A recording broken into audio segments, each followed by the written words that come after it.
Welcome, everybody, to another episode of the Guilt, Grace, Gratitude podcast, where we bridge the gap to Reformed Christian theology for your listening pleasure. This is season 3, Promises and Fulfillments, and we're going through the Covenant Theology book by Crossway. So, a special thank you to Crossway and the faculty from Reformed Theological Seminary who wrote the book.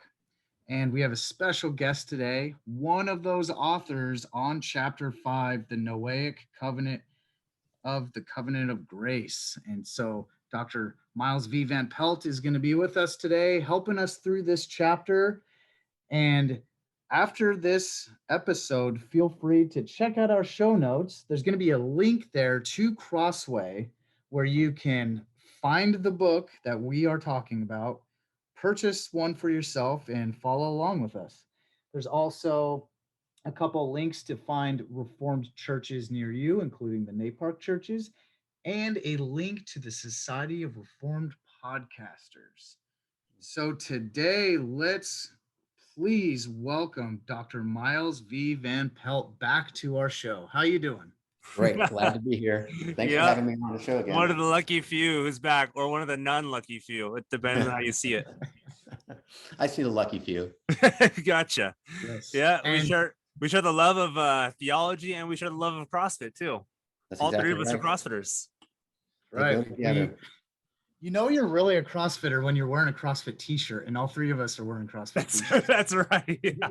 Just standard evening apparel. That's right. I have 9,000 of these shirts, so it's kind of what I wear all the time. Yeah. Well, if you guys follow us on Twitter, we're trying to reach out to Dr. Van Pelt about the Murph workout. We were trying to do a fun little contest to see who got the best score. Dr. Fesco was sharing what he got and everything. Dr. Van Pelt, what did you get on Murph? What did you just say? Like 48-25 or something. I think we looked it up. Crushed it. So it crushed Beat me. me. So it crushed me. Plus, we do it in the Mississippi heat. So I lose like 5 pounds over the course of that 50 minutes. Oh, that's a good deal. Just through sweating, just through fluid loss. Heck yeah. Wow. It's brutal. So technically, you're 5 pounds lighter at the end of the workout, so that vest isn't doing much for you. That's exactly right. I'm dropping weight like crazy. That's right. It's an unfair advantage. So we actually are adding something a little extra fun in this episode. We went on Twitter and we found some people that wanted to ask you some specific questions. So it's up to us when we want to bring those questions up and have you address them. But how about this, just to kind of warm things up? How about you introduce the chapter for us, because you know best how to explain why you wrote it, what it's about, why this is connected to covenant theology and overall redemptive history. Yeah. I wrote it because the 3 editors who collaborated on the table of contents asked me to write it. And so I felt both honored and obliged to comply, given the fact that I'm on that team at RTS. And so I loved working with Guy Waters and John Meether and Nicholas Reed. Nicholas Reed, who was one of my first students at RTS Jackson back that's right, in 2003 and stuff like that. So it was great to work with those guys. And I had not done before this a lot of work on the Noahic covenant. And, I had studied it in seminary, I worked through it a couple of times, just as I went through Genesis and stuff, but I had not taken up the academic study of that just, seriously. It kind of seems like one of the more minor covenants in the administration of the covenant of grace. And so, you give big times like Abraham and David and Moses and those covenants, but Noah's just kind of like, it's a flood, it scares people, and then there's common grace again. And I was really overwhelmed. I was constantly delighted by what I found there. There were challenges at every step. And so the Noahic covenant is really, when you think about the Noahic covenant, appears in Genesis chapter 9. And I'm busy. You can't come in. Okay. Sorry about that. It's all good. The Noahic covenant, you can edit that out. The Noahic covenant that appears in Genesis chapter 9 is a covenant that reestablishes common grace after the flood. Yeah. So at the time of the flood, God suspended common grace. we kind of had an intrusion of eschatological judgment in kind of prefigurement. Yeah. That takes place, and then God restores common grace where both the wicked and the righteous can coexist. The seed of the woman and the seed of Satan can coexist until the final seed comes. And so, I mean, think of all the challenges. You've got the sons of God and the daughters of man. You've got the nature of the favor that Noah finds in chapter 6. You've got a covenant in chapter 6 that may or may not be related to the covenant in chapter 9. And then you've got things like the rainbow, and then the strange stuff at the end where you've got one of Noah's sons looking upon his father's nakedness, and the curse that ensues from that just seems like some weird kind of ending. And so it was really an exegetical exercise to kind of work through the end of Genesis chapter 5 all the way through Genesis chapter 9 to see the context and the fullness of the Noahic covenant. So that's kind of the nature of the chapter, is what is this eschatological judgment ordeal, kind of the flood, this kind of redemptive judgment? What is the covenant that comes before and after it, and how does that work as administration of the covenant of grace? Yeah. So Genesis is filled with these covenants. You've got, the covenant of grace that's inaugurated in Genesis chapter 3. Then you've got the Noahic covenant. Then you've got the Abrahamic covenant, all into the first parts of Genesis. And once you get out of Genesis, it's really just Mosaic, Davidic, and New that are left. So you've got a lot going on in these early chapters of Genesis.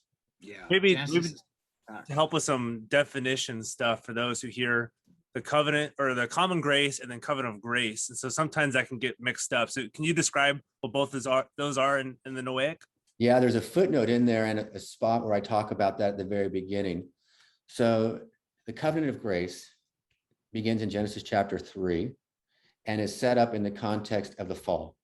So in Genesis chapter 1 and 2, God enters into a covenant of works with the first Adam. That fails in Genesis chapter 3. Even though it fails, it's still in effect. People are either in Adam or in Christ even now. But a different way for God's people enter into eternal life has now been created by God in Genesis chapter 3.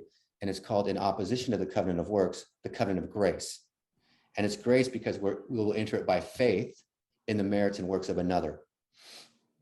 That covenant of grace that spans all the way from Genesis chapter 3 to the end of the Bible has several different administrations. So there's the Noahic administration, the Mosaic, the Abrahamic, the Davidic, etc.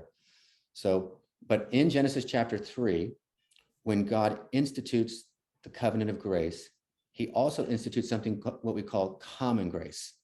That is, he delays his final judgment, right? He says, in the day you eat of it, you shall surely die. He delays that period until the promise of the seed could come. And so it's a period of common grace where both the seed of the serpent and the seed of the woman, the righteous and the unrighteous, live together in a world that God blesses each party in that they have food, they have rain, they have sun, they have shelter, all that kind of business until the seed shall come. So the covenant of grace is what's fulfilled in Christ in the New Testament. Common grace is the playing field on which the covenant of grace takes place. So common grace allows for sinners to still live in this earth without being poofed into final judgment automatically. Okay. That's the word. And that was suspended in the flood. Yeah. God suspended common grace in the flood, and God will suspend common grace when Christ returns at his second coming. Common grace will be over. Right? The wheat and the chaff will be separated, right? The sheep and the goats will be separated. And that happened in the flood. And you can see it typifies it, that only a remnant will make it through. Yeah. That whole remnant theology, just one family of all the families of the earth at that time passed through the flood judgment waters. Yeah, and on that final one, you're mentioning in the chapter that Peter mentions, not Peter Bell here. Right. Peter the Well, me apostle. too. Yeah. The other apostle. Yeah. So that God's not going to destroy the world by a flood, and again, he's going to do it by fire. Right. So that's exactly right. And if you look, that's both water and fire are symbols of judgment in the Old Testament. And so you could see like Sodom and Gomorrah is wiped out by flaming meteors or something like that. You can see Peter wanting to call down fire on people. I have that problem. Yeah. You can also look like in Isaiah 43, it says, when you pass through the waters, I'll be with you. When the flame, they will not touch you or harm you. So waters and fire are both symbols of judgment. Interesting. Okay. Yeah. And of course, Maybe that becomes the background then for the crossing of the Red Sea, right? It becomes the background for baptism. Yeah. That business. So all those, even, so the flood, the Red Sea, even creation is a judgment event that occurs while the water's splitting open. Yeah, that's true. But it's a positive thing. It's all declared good by God. There's no negative aspect to it before the fall. Yeah, that was fascinating when you went into that in the chapter where what you're just talking about is it reverses the days of creation of the second, third days of creation, where the waters will reunite the waters of the heavens. Yeah, I had never thought about that before. Yeah. So yeah, the flood event is an uncreation event. And so the splitting of the waters in days 2 and 3 are reversed so that the chaos, the tohu wavohu, the uninhabitable and uninhabited becomes true again. Yeah. It's not until the waters divide again that in chapter 8, where you actually have recreation, where the spirit again, or the wind blows over the waters, but same word for spirit in Hebrew. Yeah. You realize a new redemptive event is occurring with this stuff. That's exactly right. Yeah. There's a new creation. So just like after the judgment, there's a new creation. So after the final judgment, there'll be a new creation as well. Revelation 21 and 22. Well, I think maybe right here is a good time to ask one of these questions. So Daniel Cook posed a question on Twitter. And so he said, with the Noahic covenant, is all of humanity in it? Does it have special ramifications for those in the subsequent covenants? With the Noahic covenant, not only is all of humanity in it, according to Genesis 9, but all animals and even the earth is in it. So you can look at that language there in Genesis 9. In fact, just allow me to pull it up for a second. All creation. Sorry, add out the space. Oh, shoot. Yeah, because you were saying it was a plural terminology versus in Genesis 6, it was an individual singular terminology with just Noah. In Genesis 9, it's plural with all creation. Yeah, that's a good point to talk about in a second. So it says here in Genesis 9:8, then God said to Noah and his sons with him, verse 9, behold, I'll establish my covenant with you and your offspring after you, and with every living creature that is with you, the birds, the livestock, and every beast of the earth with you, as many as came out of the ark, it is for every beast of the earth. I will establish my covenant with you, that never again shall all flesh be cut off from the waters of the flood and never destroy it. And so there's all this language, and it goes on further to talk about that. So that's exactly what's right. It's not just with it's not just with a family, it's not just with humanity, but it's with humanity and all living creatures. Yeah. And then maybe attaching that second question. So how does the Noahic, how does this interact with the rest of the covenants that come after it? Yeah, so here's what it is. The Noahic covenant is a non-redemptive covenant, okay, in Genesis chapter 9, meaning by being in it, you can't be saved, right? It exists because of the reality of sin. It doesn't exist to remove sin. It exists because of sin, right? And so the Noahic covenant is the playing field on which the other covenants of the administration of the covenant of grace take place, right? So for example, in Genesis chapter 3, right, God issues, judgments on the serpent, judgments on the woman, judgments on the man, but he's still, there's not going to be just death, but there'll be life in childbearing, but there'll be pain in that. And in your work, you'll still work, but it will be subject to futility. So you do by the sweat of your brow and thorns and thistles and stuff like that. So God institutes, we're living under the weight of the curse in this world, even the world is groaning under it, but at least it's not final judgment, right? And so there's hope for this seed, and this seed to be the new covenant head or mediator through which people will be united by faith and be saved. So would you say yeah, go ahead. Like maybe clarify or like making this concise that the Noahic covenants maybe add space for the rest of the covenants to develop, so it keeps both the seed of the promise and the seed of the serpent continuing on this line, so the Davidic can develop, and then the covenants that's consummated in Christ eventually in consummation is allowed to develop with both of those lines through the Noahic. Does that make sense? Yes. that does make sense. I'm looking for the spot in the book where I can turn. Yeah, I can't find it. I mean, the article's pretty long, the essay's pretty long. Yeah, and so what it does is it reinstitutes certain principles of life that existed before the fall. So for example, in Genesis 1 and 2, God blesses humanity. In Genesis 9:1, God blesses humanity. In Genesis chapter 1, God commands humanity to increase and fill the earth. He commands Moses and his family to do the same in Genesis 9:1. They have dominion over the animal kingdom before, and in Genesis 9, provision for food, restriction from food, the tree of knowledge of good and evil, or the restriction of blood in Genesis 9. Humanity is created in the image of God. And so you've got all these things reconstituted with new sanctions.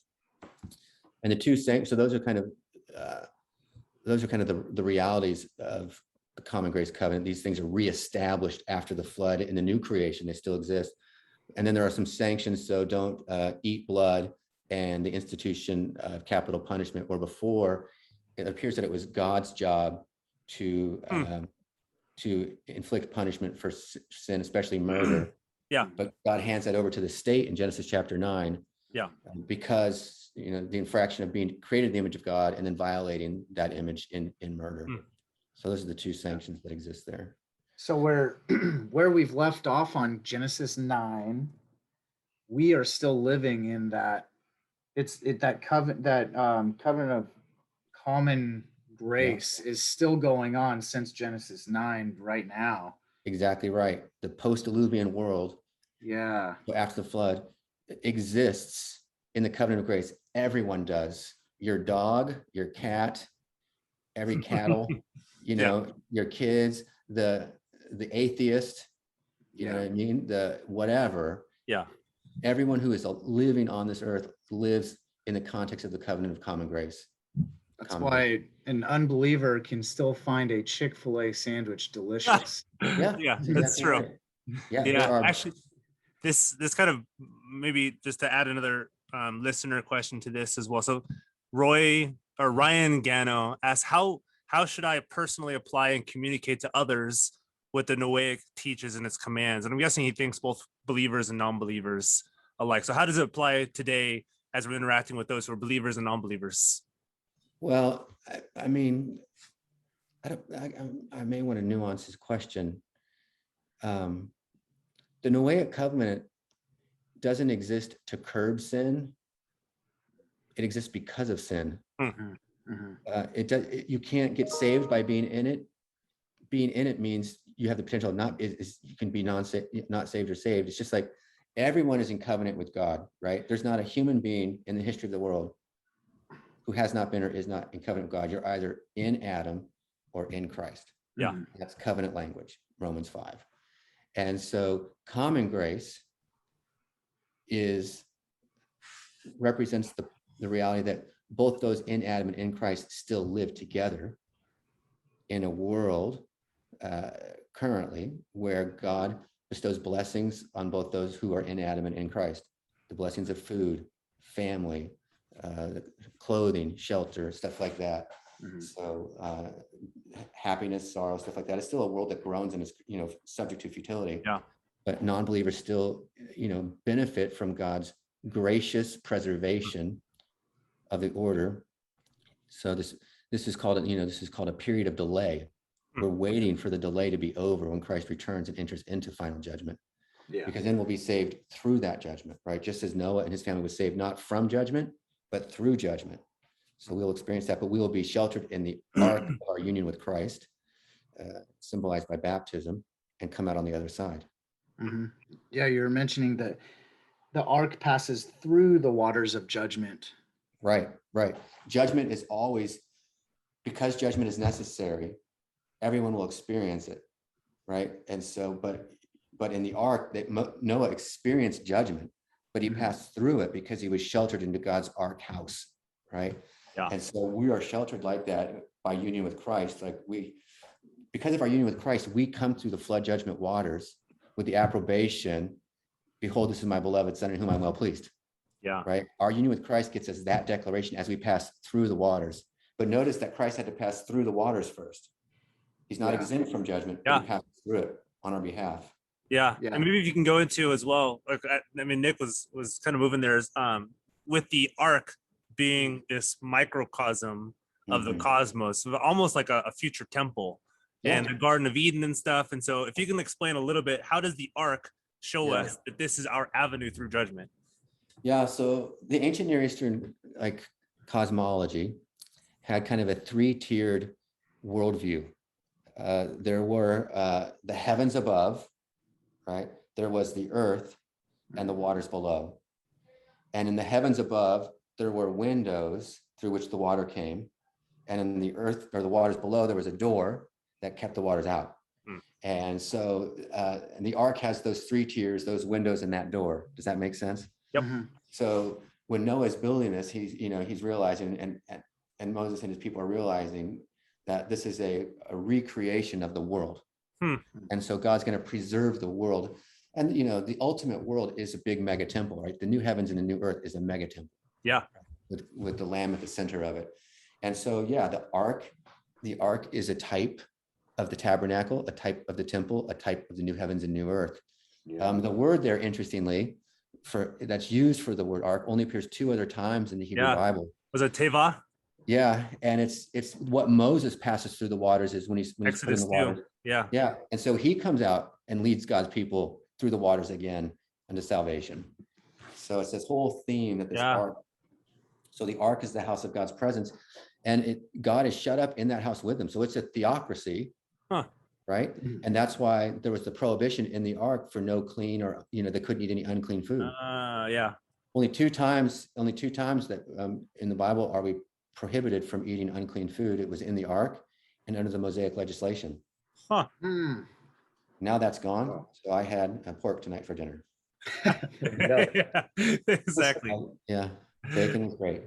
That's fascinating. Yeah, since we're kind of towards the beginning of your conversation in a chronological order of more of the pre-Diluvian area, let's go back to Genesis 9 real quick.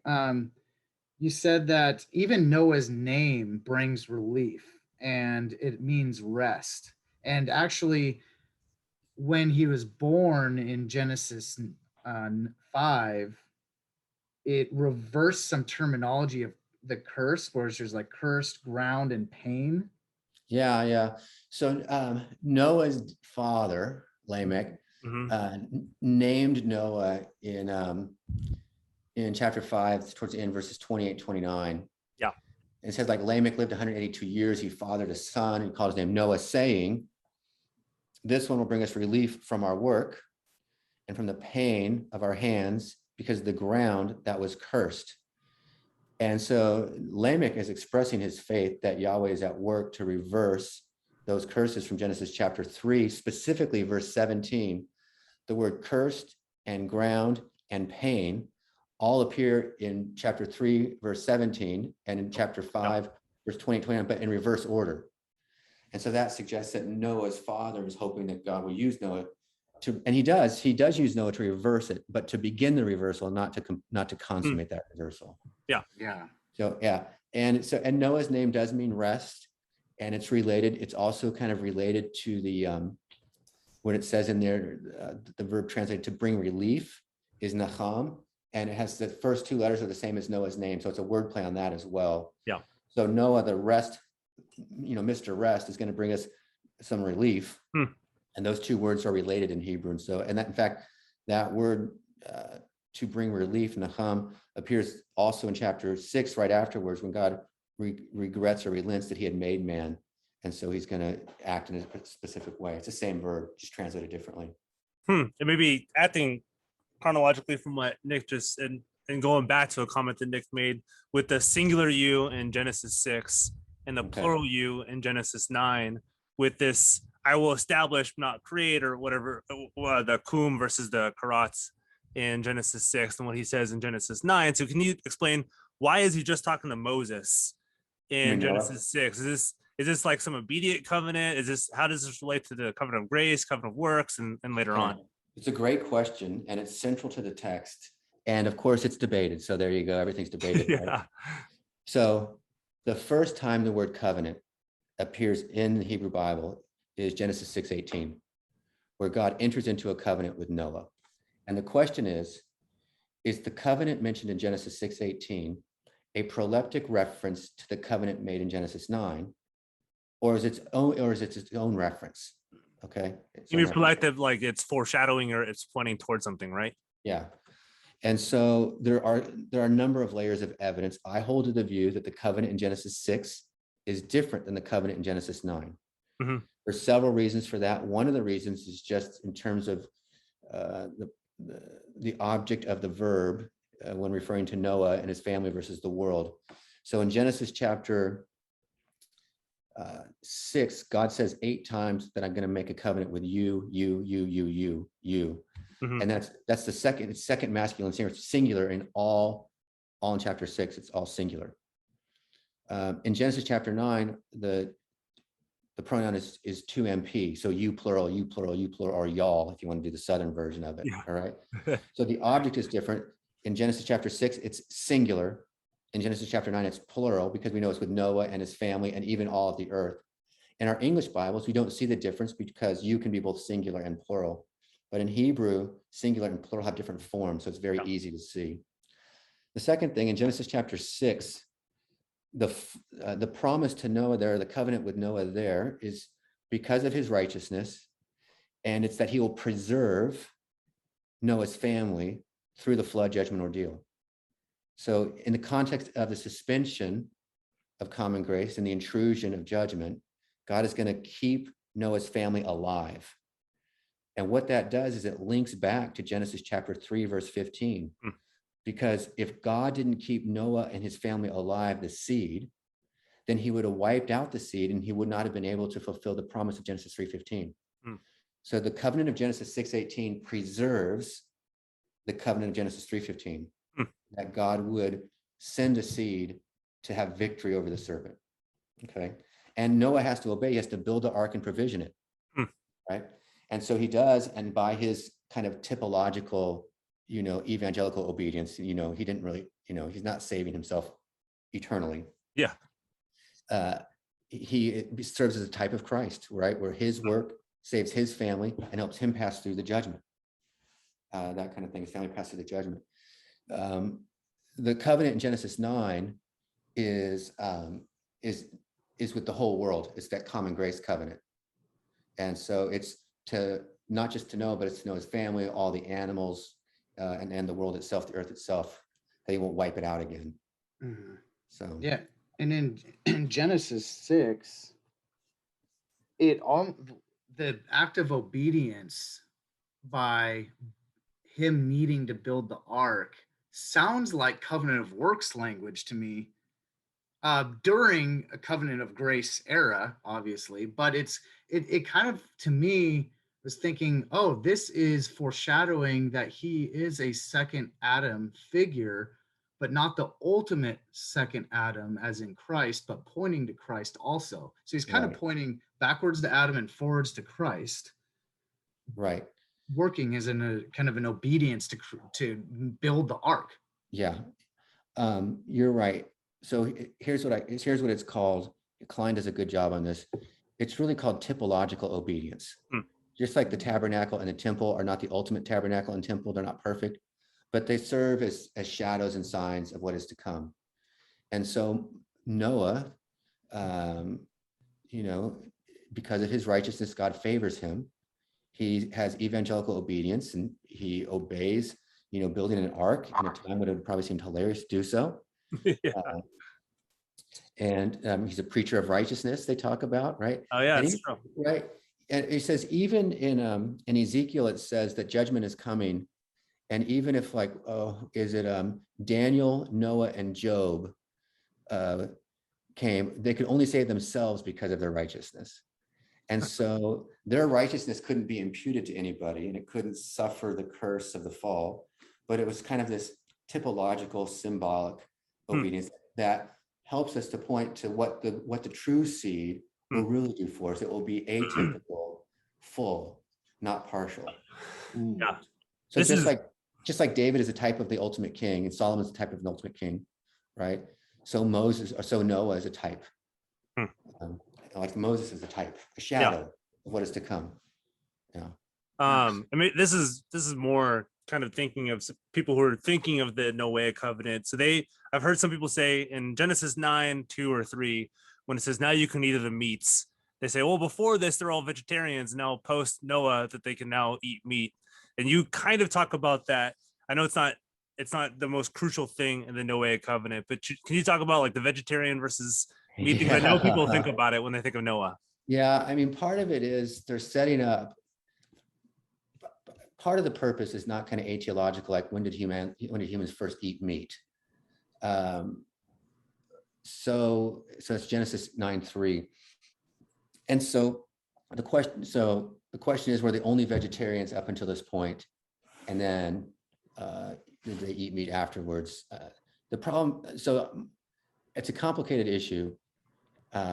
Some people will argue that people could eat meat before the fall. Okay. Mm-hmm. Some people argue no. Some people argue that no, this means this is the only time you can eat meat. So check out this. So Cain and Abel are sacrificing in Genesis chapter 4. Yep. The only reason you sacrifice is to eat meat. That's true. Yeah. Okay. Secondly, if there were clean and unclean provisions on the ark, right? Mm-hmm. Then that means they were eating meat on the ark. Right? Because they were on the ark for a very long time. Yeah. And vegetation would not have lasted It's true. that long, right? Everything would have been done after a week, especially with moisture, right? So they were probably basically, living paleo meat diets, they were probably in massive ketosis. So that's true. Yeah, I mean, if you add up all the days they were on that ark, there was, it would have been very tough to have it. They might have had grain, right? Mm-hmm. But no vegetables, no vegetation, stuff like that. And this is the last question on my behalf, and then Nick can take the rest of them. So with you at the very end, you talk about the rainbow, the bow, as the sign of the covenants as it relates to God remembering the covenant. And you bring up some good stuff, and I think it would be helpful for others thinking, how do we understand the rainbow? Is it an archer's bow? How do we understand the covenant sign of the Noahic versus all the other covenants? Yeah, that's a great question, because with most of the other signs, we have explanations of what they represent. Like the Sabbath covenant sign, right? The Sabbath covenant sign, so the baptism covenant sign, circumcision, the rainbow sign, there is no explicit statement about what it represents. So some people think, because of the word, like warrior's bow, like bow and arrow, and rainbow are the same, it's a symbolic gesture of Yahweh hanging up his warrior bow of judgment in the clouds until the eschatological last judgment. So he's suspending global annihilation until the end, and that's possible, but it's unsupportable. Okay. Some have suggested that the rainbow is a great sign because it's universal in nature. Both the righteous and the wicked can see it, and so it bears witness against all. Whereas something like baptism or circumcision is mostly, a family issue. Okay. Makes sense. Interestingly, the only other time that the word rainbow occurs is in association with God's throne. Both, I think it's in Ezekiel and then in the book of Revelation. Yeah. And so what it could do is it could remind us that in this common grace world, we see a lot of terrible things happening, wars and famine and poverty and death, that God is still on his throne and controlling this world and bringing it to its final destiny. So when I see the rainbow, I like to think of God's throne, and that in the midst of this common grace world, he's still in charge, even though it doesn't seem like it sometimes. That's a good point. Yeah. And even if it means the warrior's bow, that doesn't mean it can't remind us of God's throne, because that's where all those colors encircle him in his glory. And so I still want to think of that and that being our ultimate destiny. Yeah, that's true. Yeah. I do have a question about some of the terminology too, because usually when a covenant is explained, it's usually to establish or to cut. And Okay. so there's some good explanation that you put in the chapter of establishing is confirming an existing covenant, and to cut is like a new covenant. And a good example of that is symbolizing is the old circumcision in the Old Testament. So my ultimate question about this is how it affects our understanding of what the covenant is dependent upon, based on the effects or establish or to cut. Okay, so here's the story, and you can go to this section in this chapter here, and there's a footnote in it that footnotes Gentry and Wellham's book Kingdom Through Covenant. Yep. And there's a section there, it's like in the 150s or 180s, I forget off the top of my head, where Gentry does a thorough exegetical discussion, as only Gentry can do, of the verbal correspondence between how a covenant is made. And there are two primary verbs, not only two, but two primary verbs that go with the word covenant in terms of enacting one. So the first one in Hebrew it's kum, to establish or affirm, okay? And the second one is karath, or to cut, okay? So in our English Bibles, when it said God made a covenant, for example, with Noah, or let's say God made a covenant with Abram in Genesis 15, it says God cut a covenant with Abram in Genesis 15. And then you can see they're cutting up animals and they're making covenants, right? In Genesis 6 and in Genesis 9, that verb is not used. It's to establish or to affirm. So here's what is normally argued. I think this has the most weight behind it. To cut a covenant is to make a new covenant or engage in covenant renewal.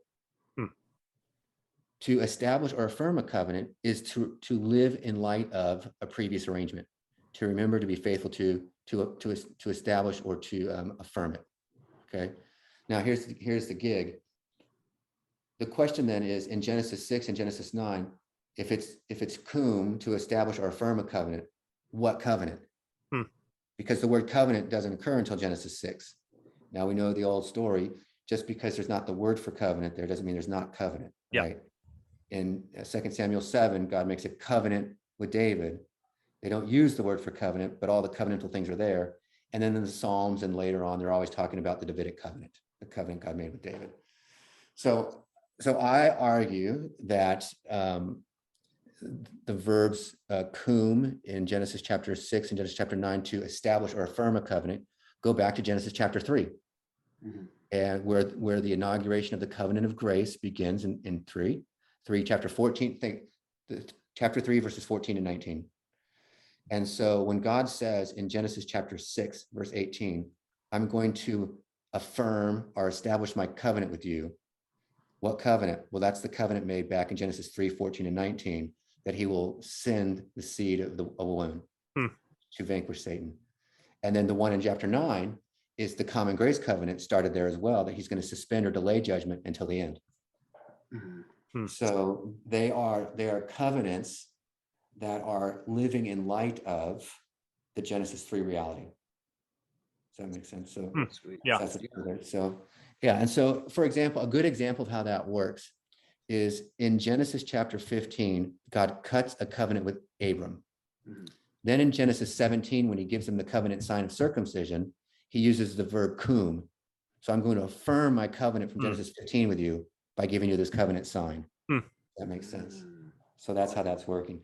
Then when they make the Mosaic covenant, they're cutting a covenant, right? And you're cutting animals and sprinkling blood everywhere, that kind of thing. So that's a new administration of the covenant of grace kind of thing.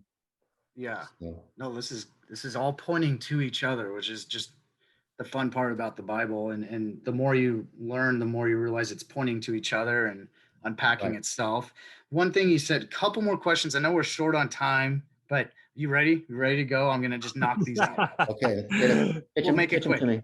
Okay, cool. So this is a tiny sub question, so you don't have to go into it too much, but you do mention how God remembers something. And then like, even in Genesis 7 to 8, during the worldwide flood, he remembers his covenant, and it's not a way of explaining that he forgot something and he's like, oh yeah, it's a different way of how God remembers something. Can you explain that for the audience?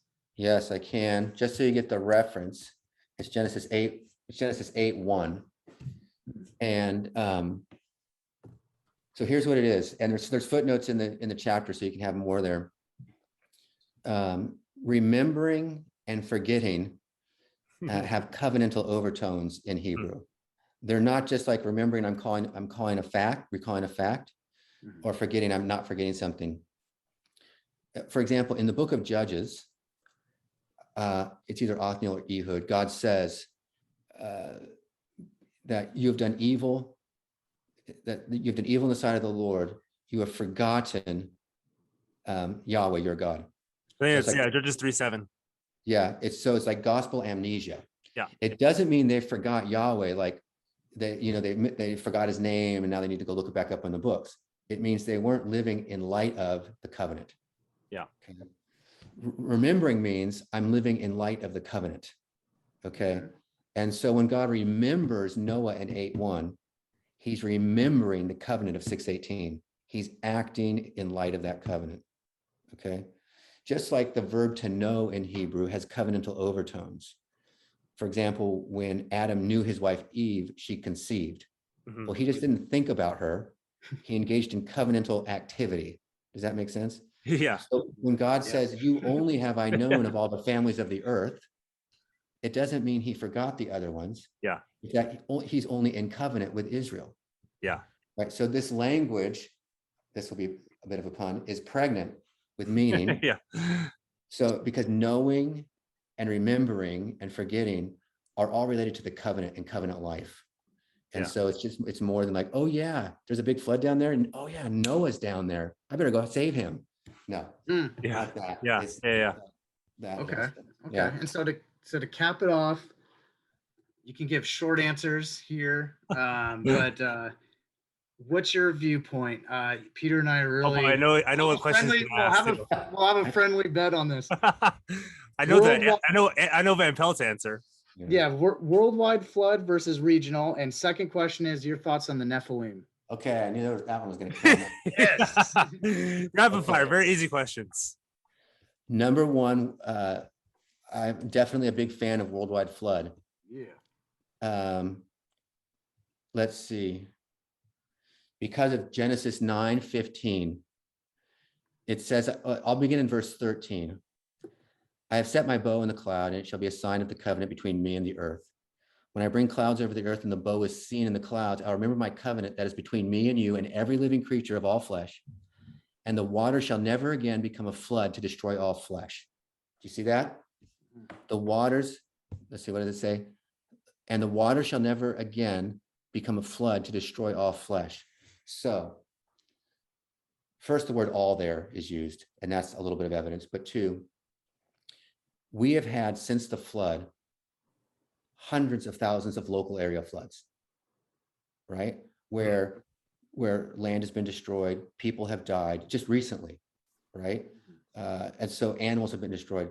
So if it was a local flood and God saying, I'm not going to ever do that again, that'd be a violation of his promise, right?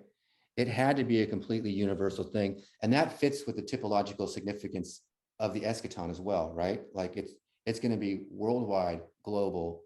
The only survivors will be those in the ark, or in the ark of God's presence. And so I'm definitely, I don't know how it works out science-wise. Theologically, I'm committed to the statement that God will never do this again. And I know God is still in charge, and there are still floods and people dying from floods.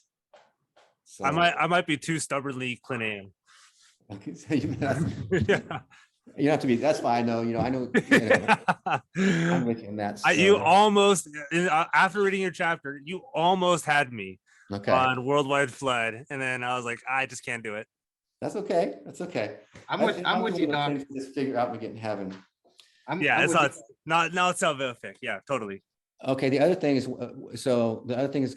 relates to the very first few verses of chapter 6, the sons of God and the daughters of man. And the Nephilim who are associated with them. And there are basically three views about the sons of God and daughters of man. the sons of God are the line of Cain, the daughters are the line of Seth, the daughters of man are the line of Cain, and are intermarrying. That's got problems because you've got the godly remnant doing the bad stuff. Yeah. The next, and that's like a John Curd argument. He holds to that. Yep. Meredith Klein holds to a view where the sons of God are dynastic kings, and the daughters of man are kind of the vassals, and they're waging war, having harems, doing that kind of stuff, corrupting the world order. That's possible. Then people like Van Gemeren or Michael Heiser more recently argued that the sons of God are angelic beings, because every time the word sons of God are used everywhere else in the Bible, in the Old Testament, it's the divine beings, one of the Elohim class, and the daughters of man are humans, and they're commingling. And that seems to be the view that both Peter and Jude take. And again, you can look at that as well. And so for me, the Nephilim are the offspring of that. And you can read the argument in the chapter. I know it sounds wacky. And believe me, I've held to all three views. Yeah. And all three of the views that I just mentioned, like the one by Curd, the one by Klein, and the one by Van Gemeren, they're all Reformed, like Covenant theologians, so this is a tough issue. So I hold it lightly, and but the best argument to me exegetically and even theologically, having considered it more, is that they're divine beings, and that they've left their place in heaven and corrupted humanity because they're trying to stop the seed coming by corrupting it. And so God wipes them out. And one of the first things the Israelites have to do is wipe out those giants in Canaan, where they seem to exist. Yeah. So, and the Nephilim, if you want to, I'll just mention this. Peter Gentry, who wrote that book, Kingdom Through Covenant, he has a section there, but he also has a good YouTube explanation that Southern Seminary put out, where he talks about the sons of God and the daughters of man, the Nephilim, and then Jude and Peter. I think he does a great job. It's about 15 or 20 minutes, and you can listen to that there. Just look at Peter Gentry, Sons of God. Pop it right up, maybe in your show notes. We'll do that. Yeah. That was the only two things I disagree with Dr. Van Pelt, and it's the Westcal in me. Is it? What's your view? We're taught, and what I see based off Klein's article, and because the Sons of God one, that's hard for us to overcome. Yeah, I agree. That's really hard. So get the article the article by Van Gemeren. I've read all of them. Yeah. Okay. Yeah. Who used to teach at RTS Jackson. Yeah. And or have you read Michael Heiser's book, The Unseen Realm? I've heard about it. Okay. I recommend it with some cautionary,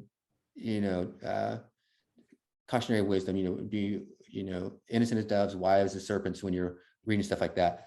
But he has a very lengthy narrative in there about the invisible realm, and it's compelling on a number of levels. I mean, he kind of bases his whole hermeneutic on it. And he bashes confessionalism and confessions and stuff like that, and systematic theology. And he uses the word biblical theology as correct theology, not the field or discipline of biblical theology. So I'm not down with any of that. Like, I'm confessional. I like biblical theology, but I don't think just because it's my view means it's biblical or not biblical. Does that make sense? Yeah, so totally. There's definitely kind of a personal narrative, the undercurrent that runs through it. Yeah. But he's got a lot of resources and a lot of stuff that are, if you're interested in it, you can check that out.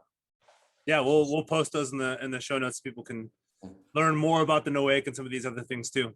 Yeah, or you could just hold different views every other year, something like that. That's right. Just have a new biblical view every year. I have a whole list of questions that I'm saving for heaven. So That's right. Yeah, we got eternity to ask them, and I'm sure we're gonna think of more and more and more and more. Yeah. That's Man, awesome. I wish we had more time we could talk all day about this. And I know you gotta get going soon. And so is there anything else Peter want to bring up or mention? I'm good. I think I think we covered all the big stuff. I hope this opens people's eyes up. And I was taught just the Noah's Ark is a good feel-good story where he had all these animals and then they brought him back. But as you learn more of the covenantal approach, you realize just how crucial the Noahic covenant is and just how kind of intricate it is. So thanks, Dr. Van Pelt, for kind of bringing us through this stuff. Yeah, it's way better than like the little play sets that kids play with, you know, it's a little more, Yeah, it's a little more frightening probably than that. that's true.